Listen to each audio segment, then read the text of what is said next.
Good morning. We are going to start because Ruben has so much to say, so little time.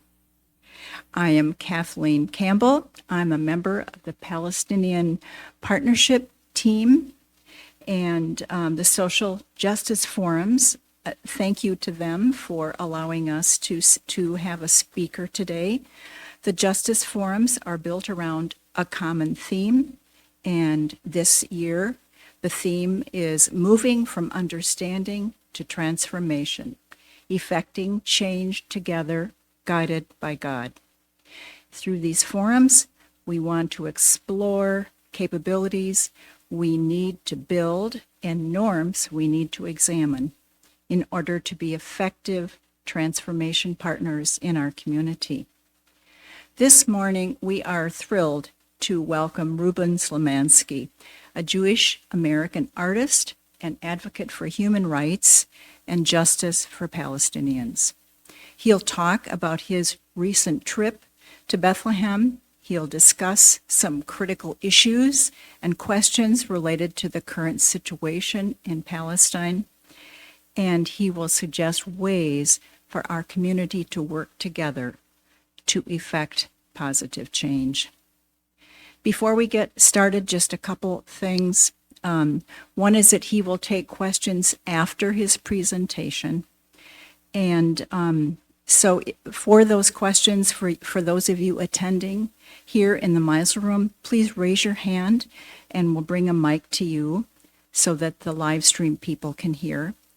And for those listening on the live stream, please put your comments or question in the chat, and we will monitor that and raise your question or comment. As part of our ongoing effort to promote respectful conversations around concerns, the Social Justice Team has established guidelines for the social justice forums. So please take a minute to review these.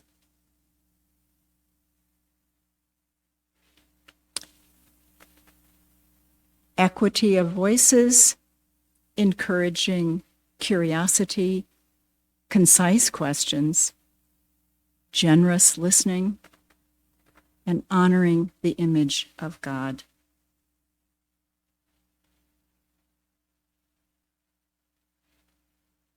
The program year will start again in the fall. Before we get started, a short prayer. Let us pray. Holy One, God of justice, breathe into us today a spirit of curiosity and humility. Help us engage with mindfulness, following the lead of voices from our community. Guide our speech and our self-awareness, so we may honor the divine in all people. Amen. So now please welcome Ruben.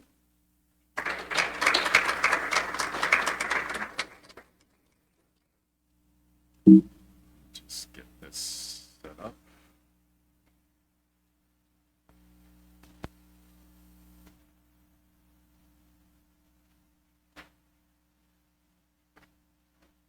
Hi, everybody.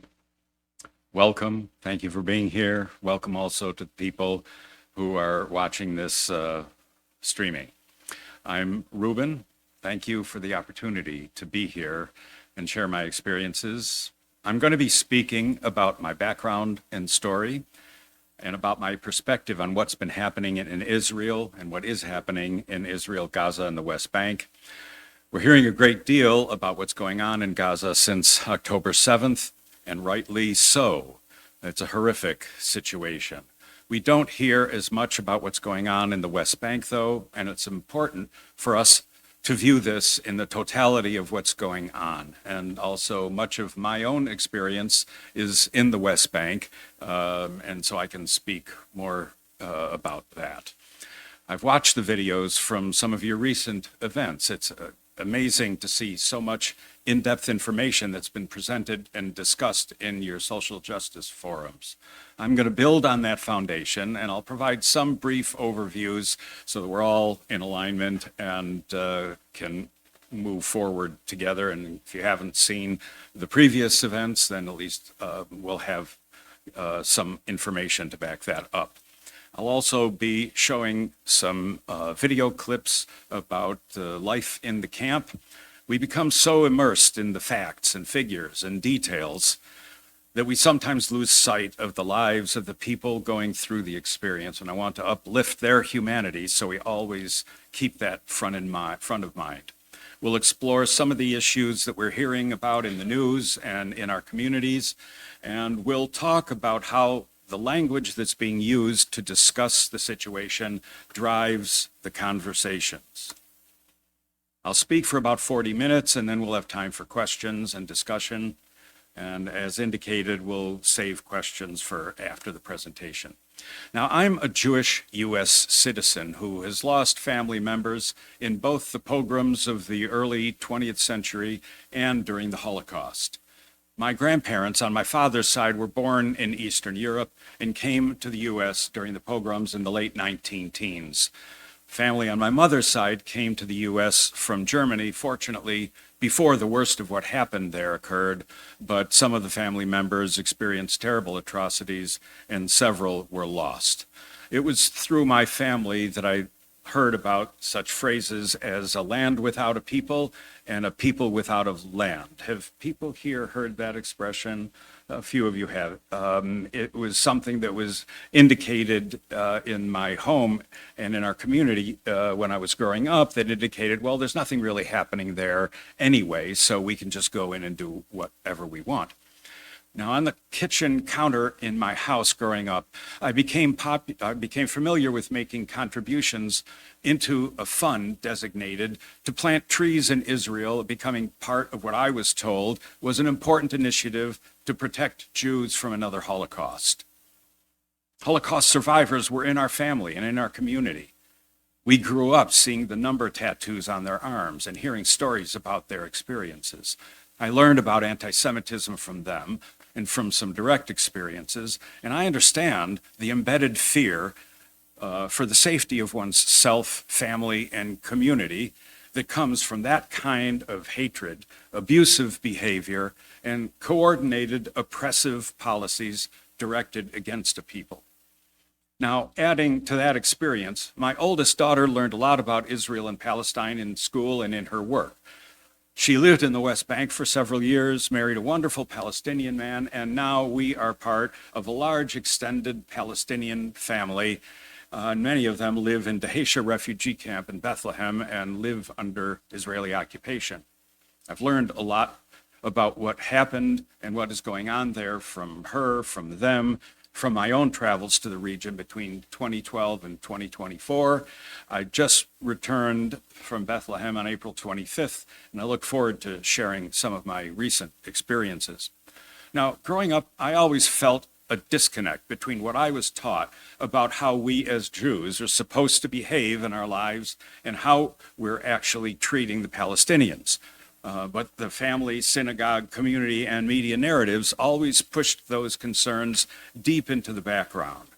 We were always taught that it was fundamental to our faith and responsibility in life to ask questions, and yet we were not allowed to question this.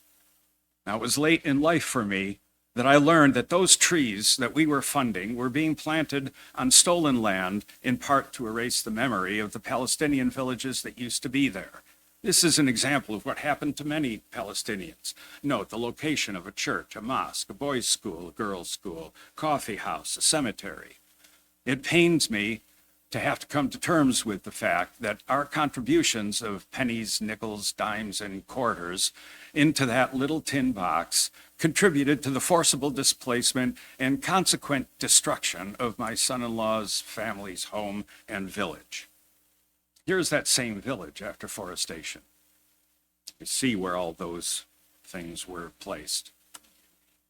Now, many of you have likely seen versions of this map illustrating the shocking transformation of the land, looking at the period from 1947 to the present. Early to mid 20th century Jewish settlements were present in modest amounts, and for the most part, people lived side by side in reasonable peace and cooperation. When the State of Israel was established, it clearly and dramatically shifted everything on the ground.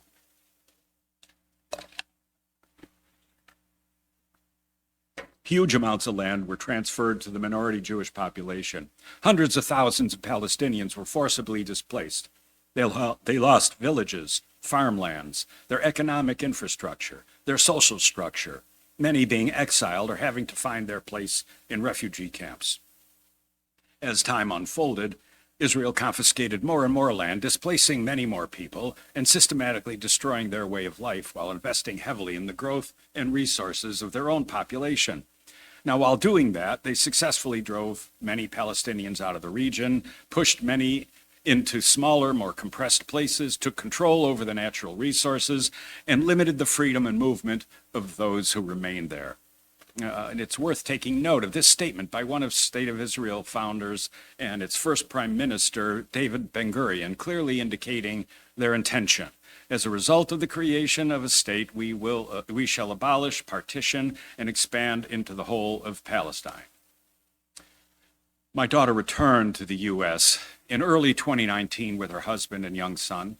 They returned to the West Bank in August 2023, in part because they were unable to obtain visitor visas for her husband's parents after trying for over 4 years. We wanted the parents to visit and also to be here to help when their daughter was born, but unfortunately we were unable to get visas. So the 4 of them now live with the family in Dheisheh refugee camp. Dheisheh is the largest refugee camp in Bethlehem. It's one of the largest in the West Bank. Originally established in 1949 on 0.3 square kilometers as a temporary refuge for 3,000 Palestinians originating from and forcibly displaced from 45 villages across the region. It's now expanded to a bit over 1 square kilometer and is inhabited by about 19,000 people. I understand that many of you are familiar with the Dheisheh camp and have worked with people there. Now, this is a close-up view from the rooftop where my daughter-in-law's family have their home. There are still family and community members who were there when it was all tents and fenced in. Notice the numerous black water tanks on the top of these buildings in the camp. You see these water tanks all over the West Bank and in Israel because water is rationed in the Palestinian communities. They have to fill these tanks when water's available, hoping that it'll last until the next time it's available. My daughter gave birth to her son, our first grandchild, in Bethlehem. She had a C-section, got an infection. She was told to keep the wound clean, but the family ran out of water. That is kind of difficult to keep a wound clean in that situation. And extended family members carried water buckets to their home to help. Meanwhile, extensive settlements are visible on the horizon just a few kilometers away, where water flows freely, including swimming pools and water-based art sculptures. Every trip I make to Bethlehem, I look at this same view to take note of how the landscape changes and how the settlement keeps growing. There are some new roads leading from this settlement to other locations across the hill now. The Palestinians are not allowed to use those roads, and security vehicles can regularly be seen on these roads at night. Now there's a trailer with some new settlers just a bit south of the settlement. You can see the edge of it in the picture.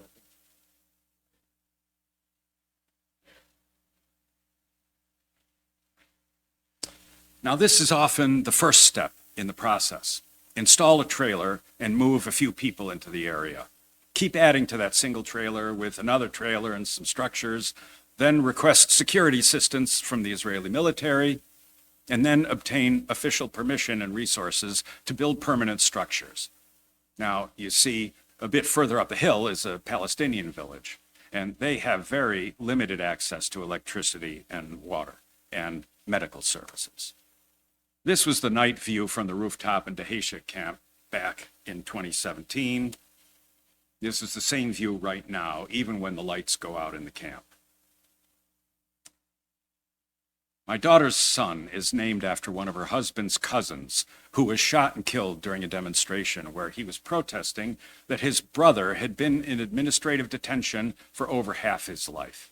without charges, without access to lawyers, beaten multiple times, unable to be with his children as they grow up, and never knowing if he'll ever get out of detention, and if he is released, when he will be detained again. That cousin is now 41 years old, and he's spent the majority of his adult life in administrative detention, prison. We'll hear more about this. Now, the Israelis are only allowed to keep people in administrative detention for 6 months. So often they'll bring people out of their cells at the end of 6 months, determine that they're still a threat, and then return them to the cells. Sometimes they release them, let them be free for a few months, and then re-detain them. This is a common experience. Many stories of institutionalized abusive treatment, administrative detention, child detention. Over 100 children are taken and placed into administrative detention each year. Representative Betty McCollum in St. Paul has been a champion bringing attention to this issue. Forcible transfer of Palestinians off their lands into increasingly smaller and more densely populated areas, home demolition, separate roads for Palestinians and Jews, abusive checkpoints, different judicial regulations and systems governing Jews and Palestinians, control over the natural resources, collective punishment. These are common stories in the lives of the Palestinian people. Now, while all of this continues to take place, people still have to have a life. Family, community, work, education, celebrations, funerals. I'm always uplifted by the resilience of the Palestinian people amidst everything that's going on, how joyous and welcoming, how strong and supportive the family and community structures are.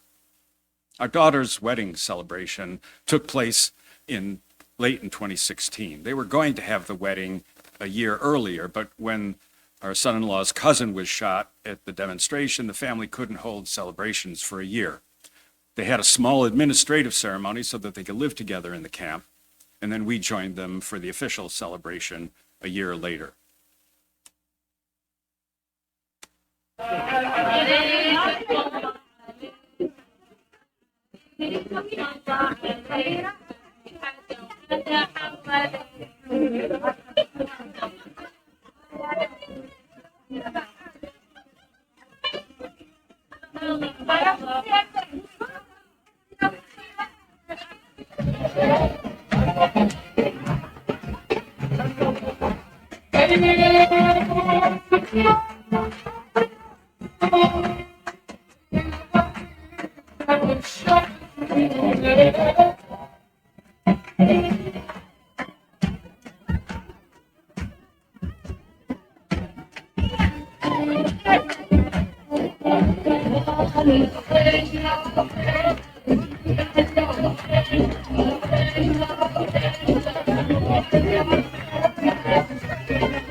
The wedding was a glorious and remarkable event for the family and for the community. Many stories to tell about that, but that's for another time. Now, there are a lot of local organizations supporting the community: youth training programs, music and dance, business development, art, leadership programs. Typically, these are small non-government organizations with very limited budgets, and yet they have high impact in the community. We see this also here in the small nonprofit social service and arts community, organizations with small budgets and high community impact. Our son-in-law's father runs Lilac, shown in the picture on the left. They operate educational and support education and creative programs for youth. They host international delegations, providing resources for visitors to learn more about life in the camp in Bethlehem and in the West Bank. They also house visiting internationals wanting to help in the community for extended periods. That's actually how my daughter got involved there and met her now husband. His uncle runs a different organization, Sharuk, which operates music and dance programs. They have a great recording studio, and their youth hip-hop dance group toured in the U.S. a few years ago. Now, for me, especially in this recent trip, I had an intense split-screen experience. This is IBDA Cultural Center. It's one of these small organizations. They've been working in the community for 30 years. We know the family that leads it. They do great work in the community. Again, small budget, high impact. The organization's leader is an elderly man with severe rheumatoid arthritis. 5 months ago, he was detained and placed in administrative detention by the Israeli Defense Force. And the Israelis are threatening to close down the organization, claiming that it's a terrorist organization. This is a common practice in the West Bank. It's extremely disruptive for the people involved in the organization and for the communities that they serve. Now, while we were there, the Israelis told his family that they should come and pick him up. They were going to let him out. His son made the dangerous trip outside of Bethlehem at night to where the father was being jailed. He waited for several hours, and then he was told that they decided to put his father back into administrative detention for another 4 months. The community's worried that he won't survive. But his son was fortunate in one way. On his way home alone that night after midnight, settlers attacked a car in front of him and beat the driver. And he was able to get away from that situation. Now, we were there during the last few days of Ramadan. The schedule on the camp shifts dramatically. The fasting, the breaking of the fast, with large family meals and gatherings, kids off from school and daycare a lot. At night, the camp is active throughout the night. Kids playing in the street late into the evening. Family members going around into the evening, visiting other family members and friends. The chanting broadcast through the large speakers high in the towers all night long. And now, for the split screen moment, it was very late in the evening when I was awakened by the sound of explosions and the sound of people talking loudly. I went to the rooftop and saw that people all over the camp were on the rooftops and in the streets watching the Iranian missiles flying overhead and the Iron Dome shooting them out of the sky. It was intense and surreal. I felt like a child in a scary situation, watching the adults' reaction to figure out how I'm supposed to respond to this situation. I was surprised at how normal it all seemed to them.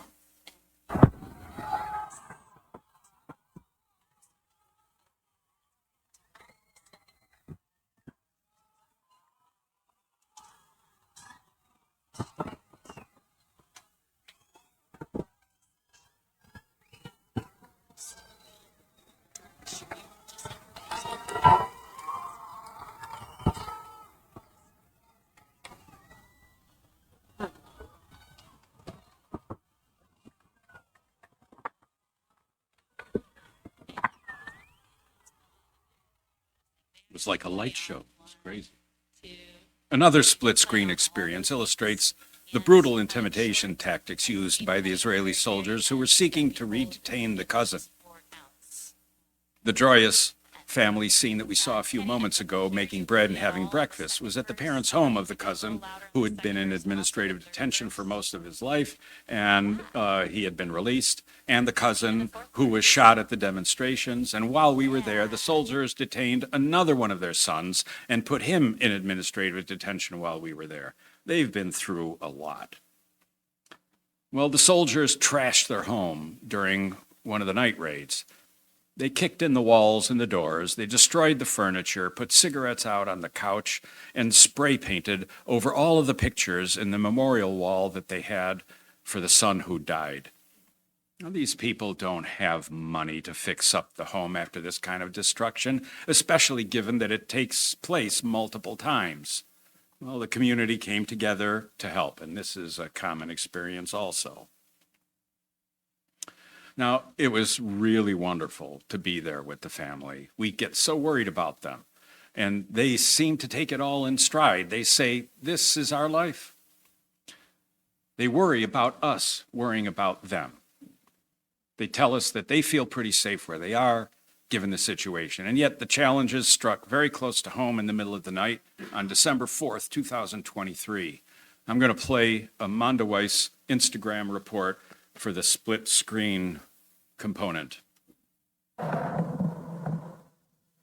Typical Sunday night in occupied Palestine. My heart dropped when I got these photos because they were sent to me by my very good friend. She's a Jewish American and she is married to a Palestinian in the occupied West Bank. This is a photo of her husband, his hands zip tied behind his back, and her father-in-law, who also has his hands zip tied behind his back, being carried away by Israeli military soldiers from their home in the middle of the night. My friend told me that after soldiers broke into their home and took her husband and her father-in-law, they took them away for several hours where they beat them up and interrogated them before releasing them back home. She thinks her husband wasn't beat up as badly as her father-in-law because her husband now has American citizenship, and she made sure to tell the soldiers that as they were arresting them, but again, that did not prevent them from beating him up. Now, you might be asking, what horrible crime did these two men commit to be dragged out of their homes in the middle of the night, beaten up and interrogated by Israeli soldiers? The answer is nothing. They didn't commit any crime. The reason that they were arrested is because they are related to someone who is wanted by the Israeli military. And so he has not been at home to avoid arrest. And so now what the Israeli army is doing is going around to all of his relatives' house. They arrested his uncle, his cousin, who is my friend's husband, his other uncle, his brother-in-law. They're taking them from their homes in the middle of the night. They're beating them up.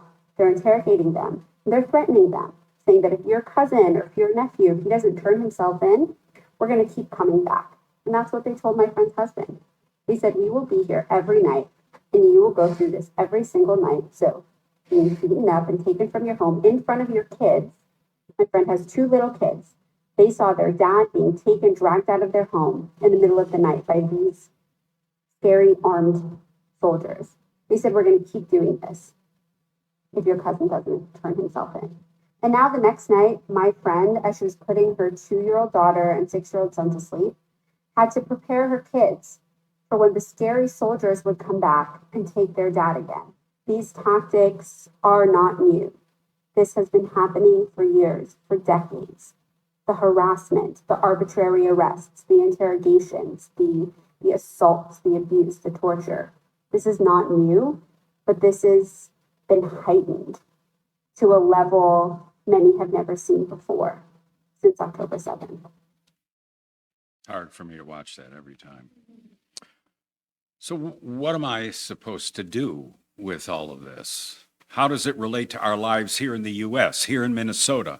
How do we talk about this with others, especially in situations where there's a significant difference in perspectives and concerns? How do the words and language that we use drive the nature of our conversations? What, if anything, can we all be doing, hoping to make any kind of change happen? And these are the issues that I hope we can explore and talk about today. Now, we hear a lot of words and phrases, some of which elicit very strong emotional responses. Boycott, divestment, sanctions. These are 3 words that are often considered together under the name BDS. Anti-Semitism, Islamophobia, Zionism, anti-Zionism, apartheid, genocide, Hamas. From the river to the sea, Israel has a right to defend itself, and there are many more.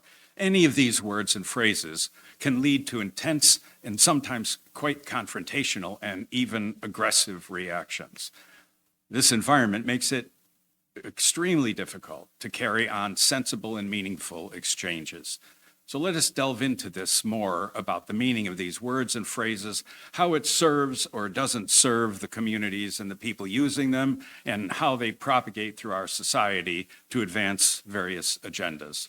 Now, we can't address everything today, obviously, but we can look at some of them and hopefully gain some insights into the web of related issues so we can advance our understanding and perhaps develop some approaches and strategies for carrying on relevant and appropriate conversations.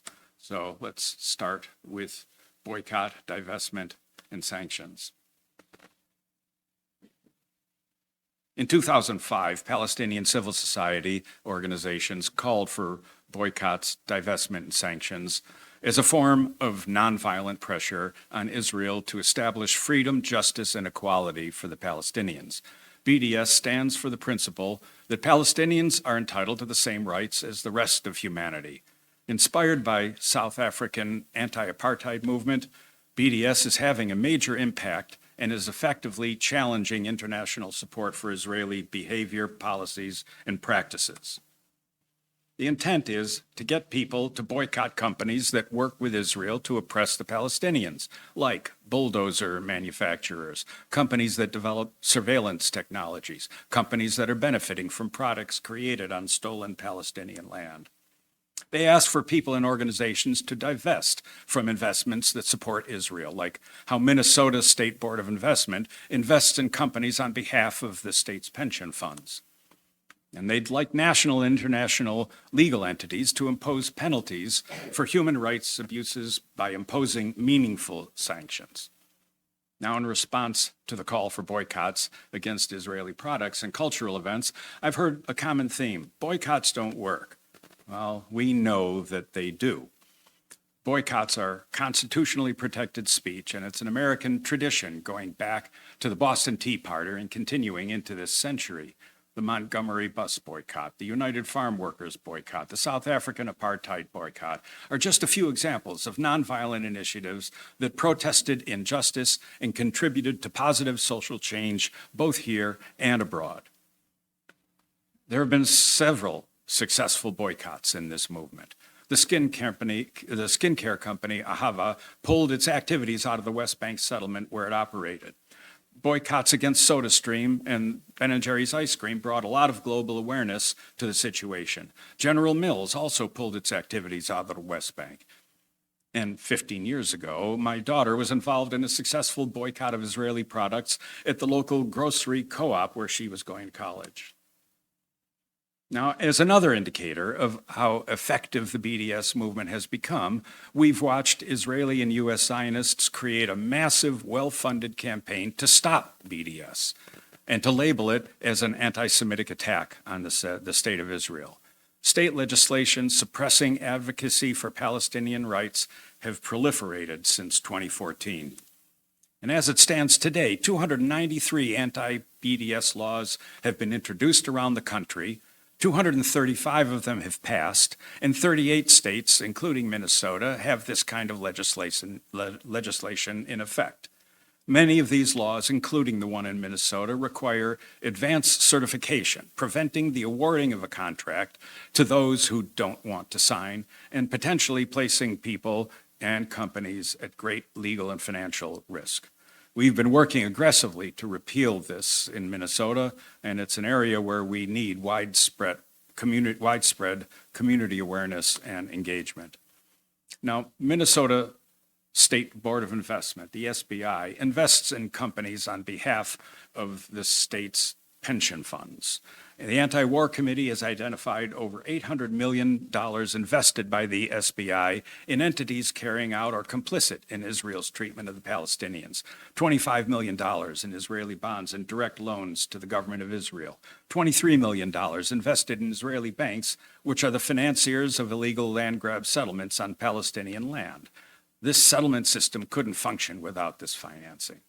Tens of millions invested in Israeli companies engaged in and profiting from the mass theft of Palestinian resources, water, mining, minerals, agriculture in the West Bank. The list is long. Now, calls for divestment have increased significantly in recent weeks, as seen in the amazing wave of protests on college campuses. Before October 7th, there were people working on this divestment issue, but many people viewed it as an obscure and somewhat technical exercise in futility. Since October 7th, we are in a different world.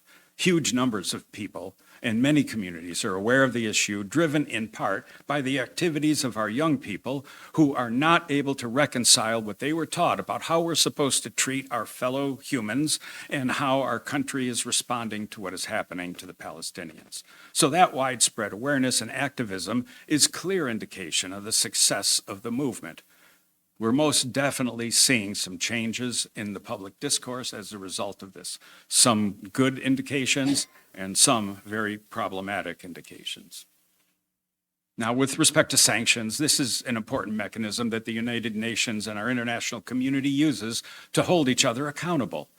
In the case of Israel and Palestine, the United States is at the root of the inability to hold Israel accountable, even though they're clearly acting in opposition to international law.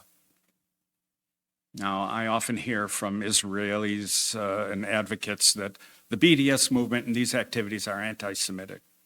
There are often claims that the goal of the movement is to eliminate Israel and cast the Jews into the sea. I haven't seen any valid documentation that supports that proposition.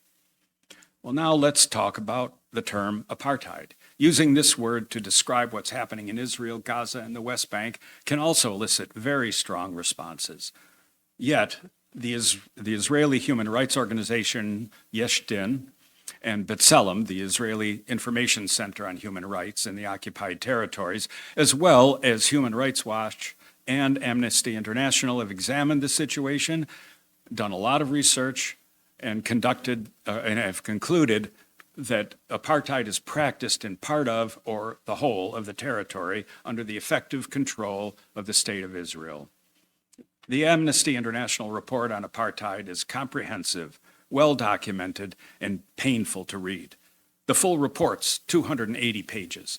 I highly recommend reading at least the executive summary, which is about 35 pages, for a very clear explanation of what apartheid is and how it applies specifically to the situation in Israel and in the occupied territories.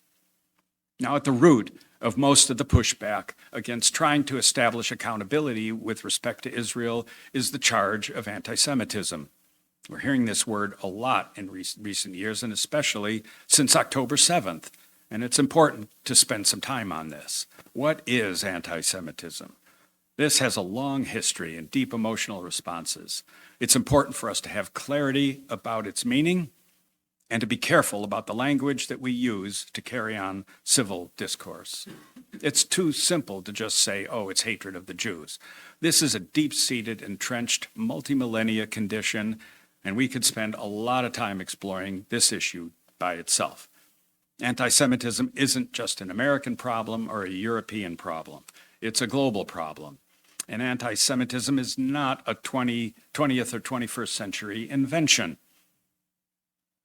Let's take a look at some of our past. And this is just a snapshot of the expulsion of Jews from just 1100 to 1600. Clearly, anti-Semitism has been around for a long time. And it's understandable for a people to develop deep fears for the safety and the future of their people. Let's be clear about this. Anti-Semitism is real. Anti-Semitism is increasing at an alarming rate. This is well documented. It's absolutely terrifying for the Jewish people, and it should be for everybody, because history shows us that purges don't stop with the actions against the Jews. The perpetrators target anybody who challenges them and their dominance, different races, religions, genders, economic status, even attitudes. And I think it's important to acknowledge that it's unrealistic and, in fact, dangerous to think that the kind of horrors that have occurred in the past are gone now, or that it couldn't happen here. We see it here in the U.S. every day, and we're already seeing the expansion of the sentiment to other target communities. This is not just an academic conversation, but is raising honest concerns about human rights abuses and long-term systemic oppression of a people anti-Semitic. I emphatically say no, it is not. And this is at the foundation of why I'm here today and why I do these presentations. As a Jew who was taught that we have to conduct our lives with compassion and care for our fellow humans, I cannot stand silent. And I feel that it's important that our community knows that all Jews do not speak as a monolith in favor of what is happening. You need to know that it's okay to ask questions, and it's important and critical to raise your concerns.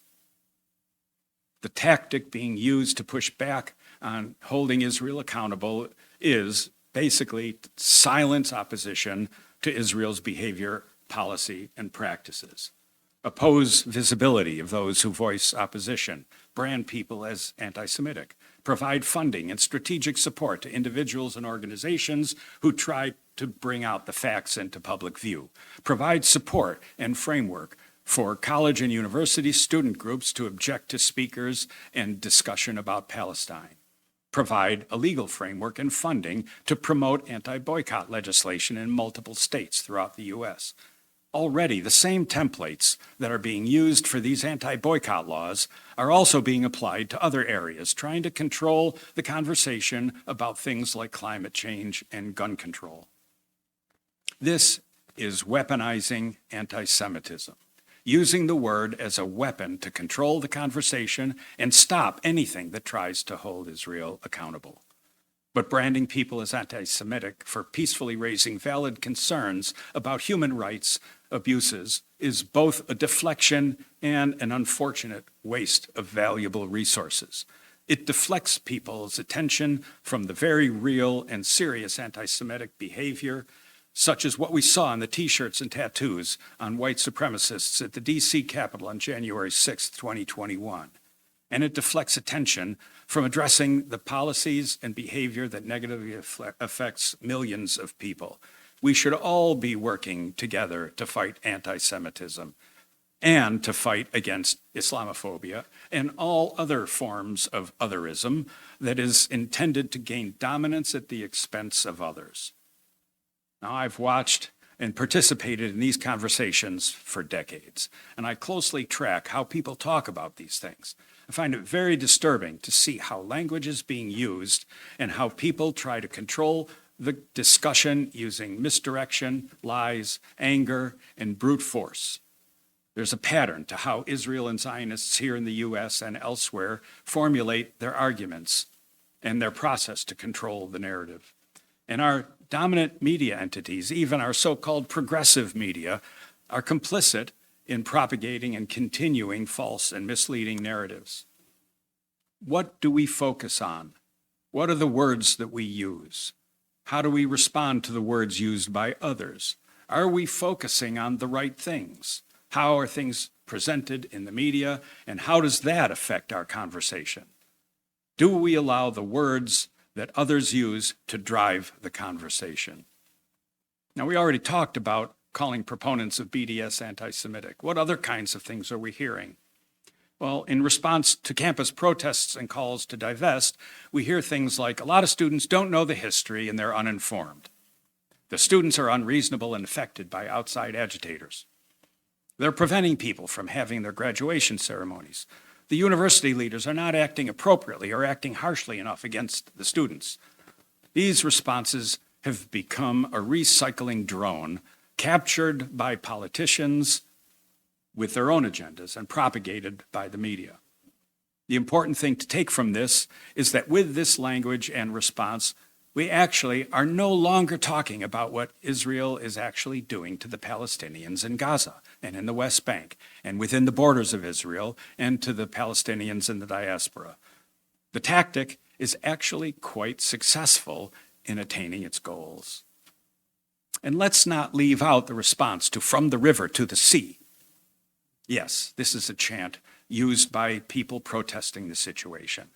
For the vast majority of the people protesting, this is a call for freedom and equality for the Palestinian people. It's also true that it's a phrase that's used by Hamas as part of a perspective to not acknowledge the right of the state of Israel to exist. Both are true. But most of our media and politicians only point to Hamas and refuse to acknowledge the call for freedom and equality. We aren't hearing about David Ben-Gurion's quote illustrated before. And Israeli Prime Minister Benjamin Netanyahu's own right-wing Likud party in their 1977 election manifesto states that between the sea and the Jordan, there will only be Israeli sovereignty. Why aren't we hearing about that? Clearly, many of these words, phrases, and conversations provide opportunities for venting, for raising various related issues about means and methods used by different groups to respond to a clearly problematic and controversial situation. Many of these conversations are quite predictable and often don't lead anywhere and don't change anybody's point of view. Now, I've looked and noticed patterns in these conversations. Complete denial that any of these things are happening. They did this, so we did that. If they stop doing it, then maybe we'll think about stopping. The Bible says, followed by selectively using biblical references to affirm their right to be there and do what they're doing.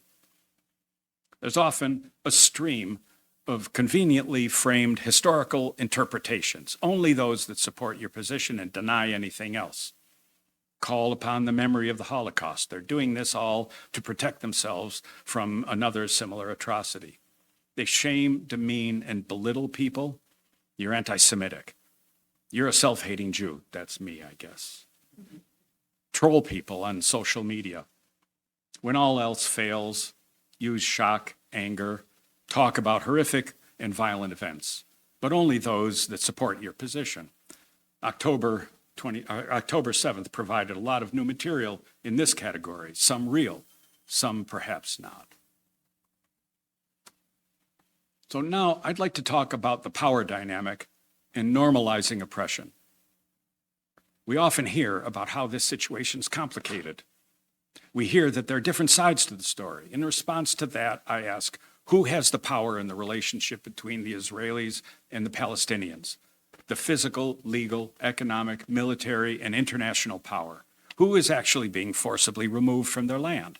Whose land is being confiscated and the freedom of movement of their economic activity controlled as well as the natural resources?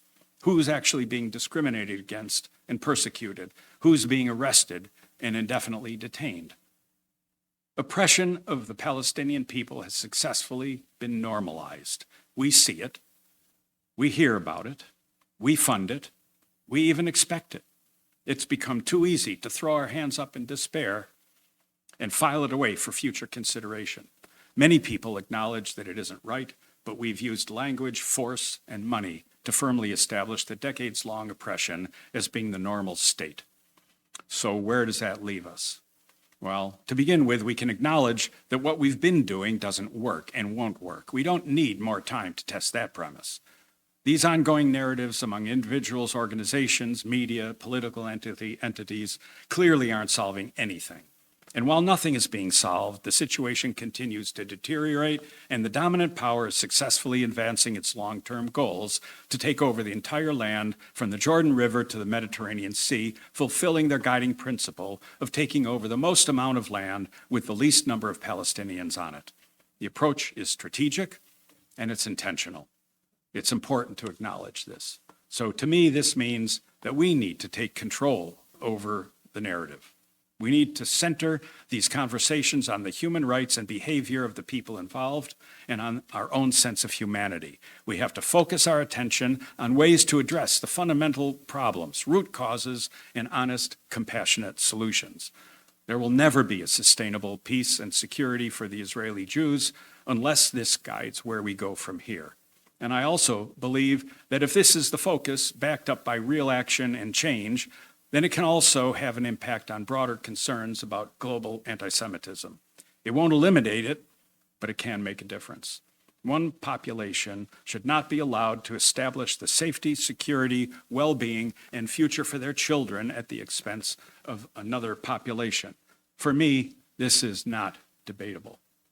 So what can we really do beyond talk? Well, first, let's not minimize the value of talking. Getting these ideas out in the public discourse has an emotional impact and an enormous impact in the last few years, especially since October 7th. It's definitely making a difference. Also, support BDS. Tell your federal political officials to stop funding oppression and to hold Israel accountable for human rights abuses. Tell your state political representatives to repeal Minnesota's anti-boycott legislation. Tell your state board of investment and university officials to divest. Review your own investments to find out if any of your investments support the oppression, and if so, consider investing in something else. Do your own research. Question the sources of your information. and seek out others with whom you can combine forces to work for change. There are many organizations doing amazing work. I'll put up a slide with a few organizations for more information. And this is where I'd like to turn it over to questions, conversation. Thank you for your attention.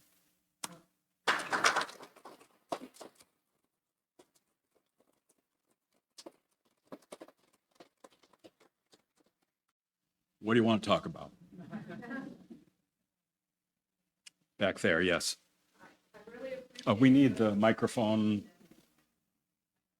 Sorry, the online people won't hear the question if we don't use the mics. Thanks.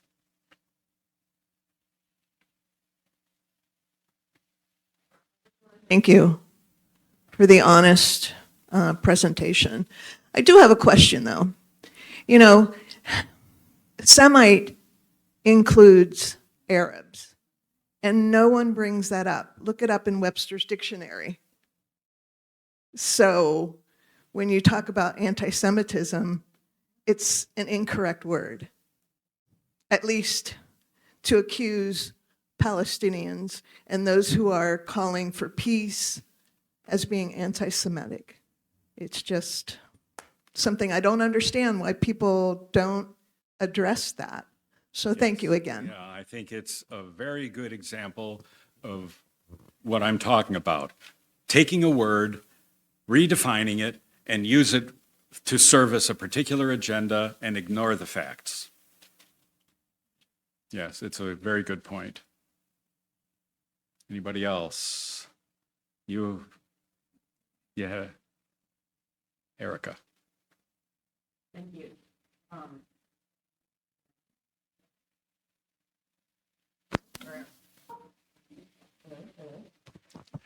I think it's on. I think. Is it on? No, you have it? Yeah, apparently. We'll try. There you go. Okay. I was curious, you mentioned that sometimes they come and take away children into Yes. this detainment. What on earth might they accuse children of that would justify, or that they would justify that? Yeah, good question. Maybe they threw a stone at a soldier.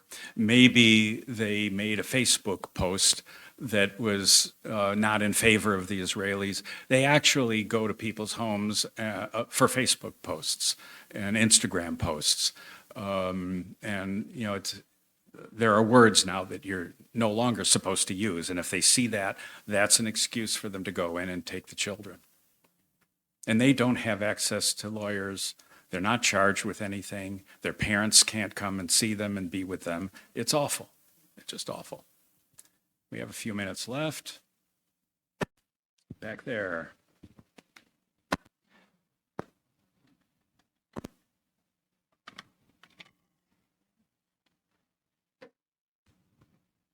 I'm wondering if you see any possibility of a Palestinian leader or a group of leaders rising up to have a stronger voice or input into what's happening in Palestine. Yeah, I think about that. Certainly my experience is that in the community, there's very little faith in the current leadership of the Palestinian Authority. And I think the main reason that people in Gaza express any support for Hamas is just because so few people are speaking for them. But when it really comes down to it, it's difficult to figure out how do you have a leader to come in and do anything when they really don't have any control over anything. It's Israel that is controlling the economy, the border, the natural resources, permits to build. Who can step into that and have any real impact? So to me, this is the cart before the horse.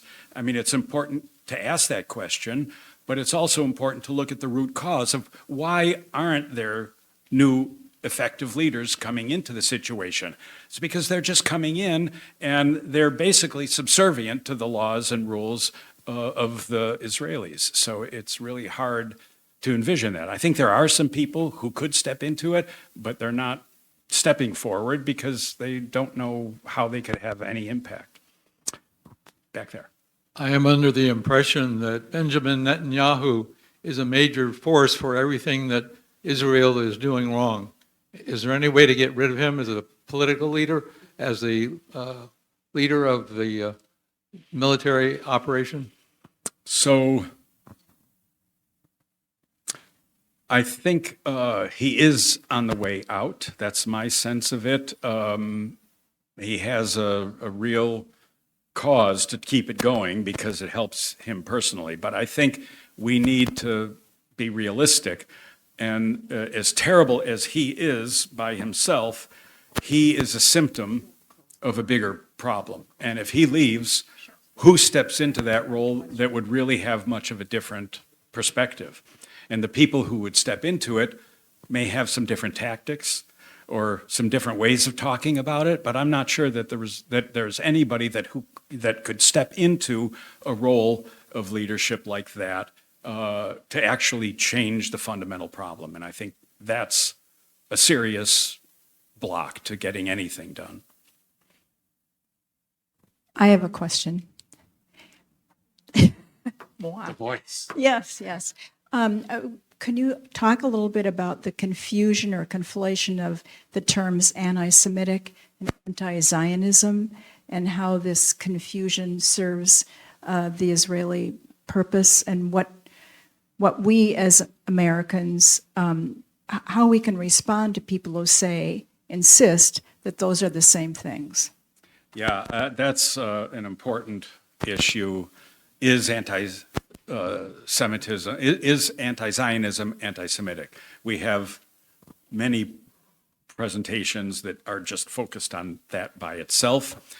I think, briefly, Zionism is kind of a political agenda.